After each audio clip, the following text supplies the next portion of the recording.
welcome back to EDH Deck Building. I am your host, Demo, and I'm doing another video about the cards that you might have in your commander deck that aren't necessarily working the way you think that they should. So again, specifically the interaction with certain cards and certain commanders. I did a video about this a couple of weeks ago, and I told people to comment below if they have some interactions that they're not sure about or that they've seen that don't actually work, and I grabbed a bunch. Again, this is sort of folding into the whole magic rules thing, and I've been doing a lot of videos about that recently. I just did a short about what I find to be the most common misconception that Magic players have, maybe newer Magic players have. That video already is one of the most viewed videos on my entire channel, so obviously this is something that people want to see, and I love talking about this stuff because of course I love this game, and it also is one of the most complicated games on the planet, and things are always changing. There's a lot of weird interactions with all the things that are going on, particularly when they keep coming out with new cards all the time, right? So let's get right into it, and I'm going to start this time with Gerson Starn, Kellermorph, brand new commander from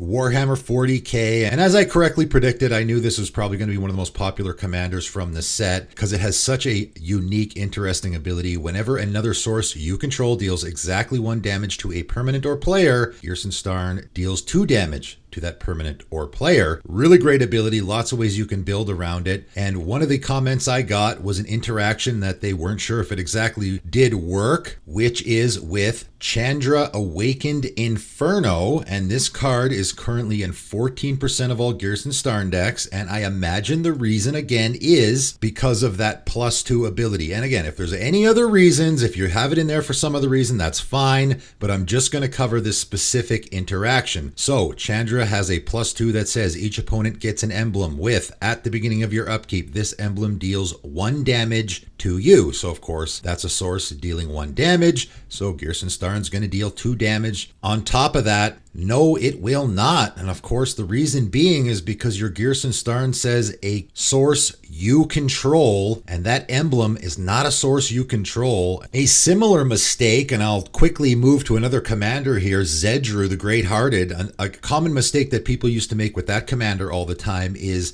if you give your opponents a token, that's something you own and they control, so you're going to draw cards and gain life off of it, and that doesn't work either. When a token is created under an opponent's control, they are considered the owner of that token. So that's another interaction that maybe people might be getting wrong. If you use a rapid hybridization, for example, in your Zedru deck, kill one of your opponent's creatures and create that 3/3 token, that's their token. It is obviously under their control, but they are also considered the owner of it. You are not the owner of that token, even though your card is what created the token. So that's another mistake that people might be making. There's a very similar interaction here, I think at least, where you're giving the emblem to your opponents, but it's their emblem. It is a source they control. You do not control the emblem. It belongs to them. So therefore, your Gerson Starn will not trigger when that emblem is doing them damage. So that card likely doesn't work in the deck unless you have it in there for some other reason. Let's move on to Raphael, Fiendish Savior. And again, not specifically any interactions here, but very similar to the Minthara thing where it says at the beginning of your end step, if a creature card was put into your graveyard from anywhere this turn, create a 1/1 red devil creature token with. When this creature dies, it deals 1 damage to any target. So again, with the end step trigger, this is the conditional scenario where something has to happen before this in order for this to trigger. So if you have anything in your deck that is triggering on your end step to put a creature into your graveyard, someone actually commented on Sneak Attack being the card that they were using that doesn't interact with your Raphael because of course that's an end step trigger. Your commander won't trigger on your end step because of your Sneak Attack, because Sneak Attack is triggering on the end step and that condition has not been met yet. So you can't have anything that is putting a creature card into your graveyard at the same time your Raphael would be triggering. Again, if you're doing it for some other reason, that's fine, but that specific interaction, if you're waiting for your creature card to go to your graveyard at the beginning of your end step, it will not trigger your Raphael. Let's look at a couple of Walking Dead commanders. These are commanders that I haven't really talked about my channel channel at all. However, there are actually some really popular ones out there now, like Negan the Cold-Blooded, over 1,000 decks on EDH Rec, so this is a relatively popular one. I haven't come across it in my travels personally, but obviously there's a lot of people out there with this deck, and the specific interaction that I was asked about was Teysa Karlov in your Negan deck. Negan says whenever an opponent sacrifices a creature, you create a treasure token. So you're specifically looking for your opponents to be sacrificing creatures. And Teysa Karlov says whenever a creature dying causes a triggered ability of a permanent you control to trigger, that ability triggers an additional time. Now, this is a very specific interaction. When I first glanced at it, I was like, okay, no, that doesn't work. And then I was like, oh wait, yeah, it does work. And then I thought about it some more, and I actually had to look it up just to make sure. And I'm like, yeah, it actually does not work. Now, you would think that sacrificing and dying are the same thing, but they're actually not, right? The wording is really important there, right? Obviously, if a creature dying causes a triggered ability of a permanent you control to trigger, that means if your opponent's stuff is dying, that will trigger your Teysa Karlov, no question. And when your opponent sacrifices a creature, typically that means that it is dying, but it doesn't always mean that, right? Your opponent can sacrifice a creature without it actually dying, because again, if we go to that Leyline of the Void scenario, now when my opponent sacrifices a creature, the Leyline of the Void will not allow it to go to the graveyard, so it is not dying. It will not trigger Teysa, but it will trigger your commander because they are still actually sacrificing it, right? And I know people will say, oh, well, what if that Leyline of the Void is not in play? Then it will actually work. It doesn't. Your commander's ability of looking for a creature to sacrifice is not the same as Teysa Karlov's ability of looking for a creature that is dying. Those two things are not the same. They're very similar, but they're not exactly the same. And again, I had to look this up just to make sure, because this is a little bit of a confusing one. An ability that triggers on an event that causes a creature to die doesn't trigger twice. For example, an ability that triggers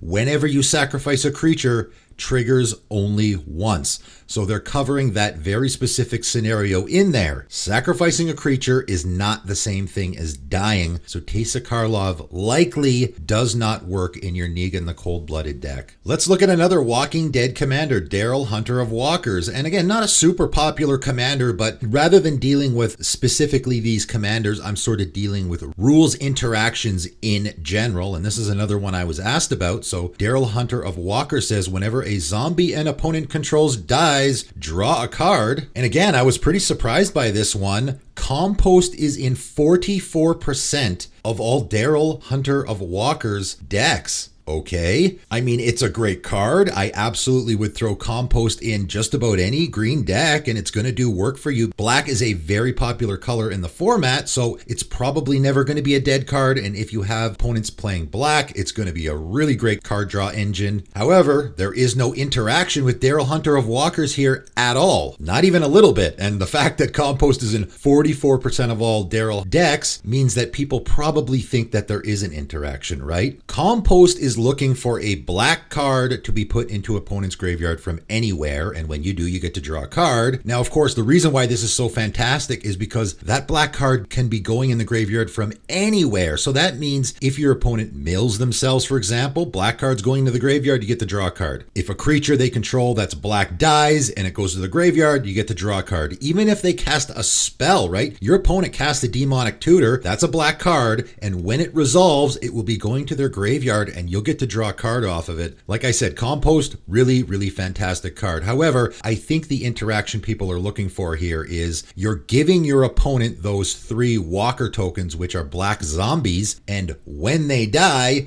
they're going to the graveyard and you get to draw a card. Of course, that's not the case because those are not cards. Compost is looking specifically for a black card, not a black token. A token is not a card, right? That's why a lot of cards will typically say non-token, but card is the same thing. Tokens dying do not trigger Compost. They trigger other things. So for example, if we look at Teysa Karlov, right? If a token dying going to the graveyard, that will trigger your Teysa Karlov if you have a Blood Artist effect or something. Absolutely no question, but Compost is specifically looking for black cards, and tokens are not cards, right? So compost doesn't work with Daryl at all. Not in any way, shape, or form. I'm not sure if there's another reason. Again, maybe you're just putting compost in your deck because it's a fantastic card, but the fact that there are so many Daryl Hunter of Walkers decks out there with compost in it makes me think that people are thinking they get a card draw off of those Walker tokens dying, and they will not. All right, let's move on to a less specific interaction. And again, something someone commented on, and I've covered in this channel before, Volo Guide to Monsters, which says whenever you cast a creature spell that doesn't share a creature type with a creature you control or a creature card in your graveyard, copy that spell. And in brackets there, it specifically says a copy of a creature spell becomes a token. So of course, if you're making tokens, obviously Parallel Lives is going to be a fantastic fit there, right? Or any of those token doublers, Adrix and Nev, Doubling Season, stuff like that. That does not work here, okay? And Volo is a very popular commander, over 5,000 decks on EDH Rec. As I look through the cards in here, I do indeed see that Parallel Lives is in 12% of those decks and Doubling Season is in 8%. That's not a lot, but those people probably are getting almost no effect at all off of those cards. Those are probably likely going to be absolutely dead cards in your deck unless there's some other interaction you're looking for. The wording on the card is very specific here, right? You are not actually creating a token. Parallel Lives and Doubling Season are specifically looking for you to create a token. So they're looking for cards that specifically use that word. It has to say create. When cards refer to certain interactions, usually you are looking for that keyword, right? I had another guy who made this mistake about Moonsilver Key. How is it able to look for Ashnod's Altar? Because Ashnod's Altar is targeting a creature and mana abilities don't target. And I said, no, Ashnod's Altar is not targeting anything. It has to say target on it, right? Whenever you're dealing with anything that has to do with changing targets or looking for targets or can't be the target of, the word target will actually be on there, and Ashnod's Altar doesn't say target on it, so it's not actually targeting anything, right? The same goes for Doubling Season and Parallel Lives. They're looking for you to actually create a token, and Volo Guide to Monsters is not creating tokens. And similarly, with the brand new commander, Thanos the Toy Maker, as I already covered when I talked about it, whenever you cast a beast or bird creature spell, you may copy it, except the copy is an artifact in addition to its other types. And again, the copy becomes a token. It becomes a token. You're not actually creating a token. I know it's a little bit of semantics there, but this is how it works. You gotta see those very specific words in order for these interactions to work. Again, this game is incredibly complicated, so they have to keep this very tight with the wording in order to make sure things work certain ways or don't. And again, Parallel Lives in 19% of Thanos decks. That card almost assuredly doesn't work. I mean, maybe you're making bird tokens. I don't know why you would do that, because that's probably not going to work with your Thanos either, right? If you're casting a spell that's creating bird or beast tokens, that's not going to do anything because those don't have the beast or bird creature type, so that might be another error you're making in that deck. Parallel Lives likely does not work at all with your Thanos the Toy Maker, so you should probably take that one out of your deck as well. And I'm going to end off this time with Obeka, Brute Chronologist. Again, another very popular commander in the format, has a very unique ability. Tap that player whose turn it is may end the turn. And of course, you're almost assuredly going to be using this for yourself. I mean, you can do this in a politics way, but typically you're going to build this deck to be using this ability yourself. Now, the whole end the turn thing is very specific, and there's a couple interactions that don't work here that I've seen. And I played against a patron on my Discord against their Obeka deck, and they did this exact interaction. In fact, they did a couple interactions that I had to point out, yeah, that actually doesn't work. So there's a couple of things that people are doing wrong with this commander. So what it says in brackets there is very, very important. Exile all spells and abilities from the stack. The player whose turn it is discards down to their maximum hand size, damage wears off, and this turn and until end of turn effects end. So there is two interactions that people are doing wrong here. The first thing is, if you have an ability, and of course there is an absolute ton of cards on here for Obeka that are doing the at the beginning of the next end step thing, right? So at the beginning of the next end step, you exile that token or you remove the copy or something.